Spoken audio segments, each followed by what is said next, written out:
চুরির সামগ্রী উদ্ধারের অনুসন্ধানে নেবে এক ভাঙাচোরা ক্রয় বিক্রয় ব্যবসায়ীর দোকানে হানা দিল দেগঙ্গা থানার পুলিশ।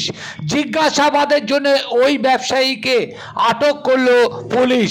সোমবার বিকালে এমনই ঘটনা ঘটল দেগঙ্গা 84 গ্রাম পঞ্চায়েতের জীবনপুর বাজার এলাকায়। এদিন পুলিশের দুটো গাড়ি করে বিশাল পুলিশ হানা দেয় জীবনপুর বাজারের পদ্মা সেতু সংলগ্ন ভাঙাচোরা ক্রয় বিক্রয়ের একটি দোকানে। সেখানে দেখা যায় মোটর পাম্প, পুরানো গ্রিল, ভাঙা সাইকেল ছাড়াও বহু সামগ্রী। সেগুলি কে বা কারা তাদের কাছে বিক্রি করেছে, চোরাই সামগ্রী কিনেছে কিনা তার তদন্ত নেবে পুলিশ। ওই ব্যবসায়ীকে জিজ্ঞাসাবাদের জন্য থানায় নিয়ে যায়। তদন্তের স্বার্থে এই অভিযান বলে জানিয়েছে পুলিশ।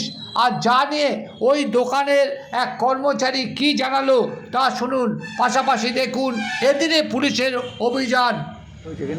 মালিককে তুলে নিয়ে গেল কেন? ওই আমাদের এখানে মাল টাল সব কেনা হয়, সব লোকে মাল দিয়ে যায়, সেসব মাল হচ্ছে আজকে কিনে রাখা হয়। হ্যাঁ, লোকের কাছ থেকে আমরা কিনি। আপনারা কিনেছেন চোরাই মাল? এখন আমরা জানি চোরাই মাল কি মাল, সব আসি আমরা নেই। আচ্ছা, পুলিশ কি করলো? পুলিশ এবার দেখে হচ্ছে তোমার আমাদের মাল এনে দিয়ে গেল। আর এই মালগুলো কোথা থেকে আনলো যেগুলো রাখলেন? হ্যাঁ, এই মালগুলো রাখলেন এগুলো আমাদের এই আজকে ঘরতে সব বার করা হয়েছে, বার করে দেখে বার করে